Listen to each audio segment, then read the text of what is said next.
Halo para pemirsa pecinta batik yang ada di seluruh dunia, di Indonesia dan dimanapun Anda berada. Semoga sehat selalu, semoga selalu dilancarkan urusannya, baik itu di rumah, di sekolah, ataupun dalam pekerjaan Anda.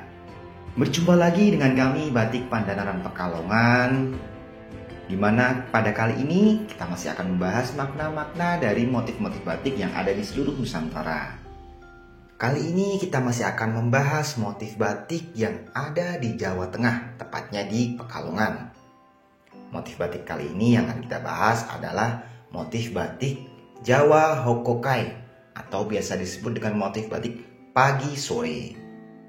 Seperti apa sejarah terciptanya, seperti apa maknanya, berikut sudah kita rangkum untuk pemirsa sekalian dan semoga bermanfaat. Mari kita simak bersama-sama. Batik Jawa Hokokai atau kadang disebut sebagai batik pagi sore dibuat pertama kali pada masa penjajahan Jepang pada tahun 1944. Para pembatik-pembatik di pesisir utara Jawa Tengah, tepatnya di Pekalongan, melahirkan ragam batik tulis khas yang disebut sebagai batik Jawa Hokokai atau ada yang menyebut sebagai batik pagi sore. Corak yang banyak dibuat adalah corak bunga, seperti bunga sakura atau bunga serunai. Hampir keseluruhan batik Jawa Hokokai memiliki latar belakang yang sangat detail. Batik yang banyak diproduksi dalam langgam ini adalah jenis-jenis batik pagi sore. Maksudnya adalah, dalam selembar kain terdapat dua corak yang berbeda.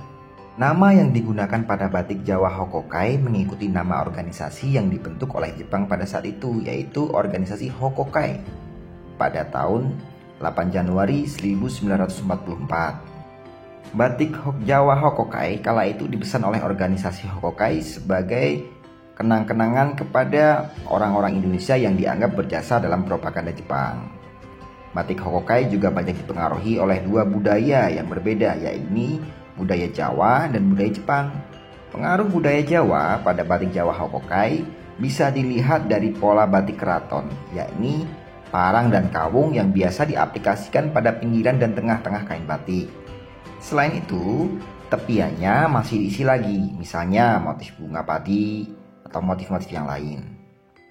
Pengaruh budaya Jepang sendiri pada batik Jawa Hokokai bisa dilihat dari pola bunga sakura maupun bunga krisan ataupun bunga serunai yang dominan dan selalu muncul pada motif batik Jawa Hokokai. Motif batik Jawa Hokokai memiliki kompleksitas tinggi karena memiliki banyak perpaduan antar budaya. Jika kebanyakan motif batik hanya terdiri dari satu corak saja secara penuh, maka batik Jawa Hokokai ini justru memiliki motif bahkan warna yang berbeda dalam satu kain. Motifnya pun dibuat berdasarkan waktu, yaitu batik pagi dan juga batik sore. Oleh karena itu, beberapa ada yang menyebut sebagai batik pagi sore.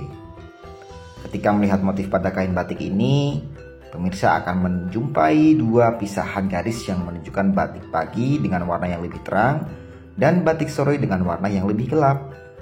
Desain batik ini sebenarnya dibuat bukan karena kesengajaan, tapi karena bahan-bahan yang untuk membuat batik pada saat itu kurang, sehingga mau tidak mau nih, pengrajin harus menggabungkan dua motif batik dalam satu kain.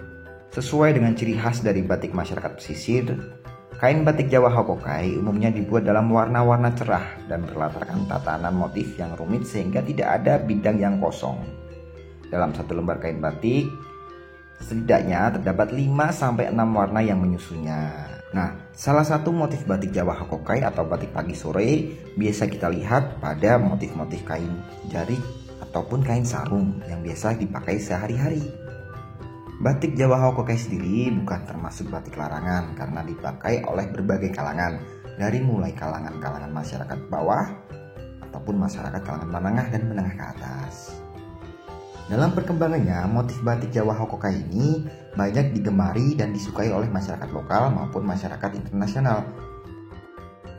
Nah, begitulah pemirsa makna dari motif batik Jawa Hokokai yang ternyata masih ada sangkut pautnya dengan organisasi bentukan Jepang pada waktu masa penjajahan. Semoga pada video kali ini bisa memberikan informasi terkait edukasi tentang sejarah dan makna batik yang ada di seluruh Nusantara. Dan semoga bisa menjadikan kita lebih mencintai budaya-budaya kita, budaya-budaya lokal kita yang tercipta dan untuk kita lestarikan. Sekian dari kami, terima kasih atas perhatian dan atensinya. Bye-bye.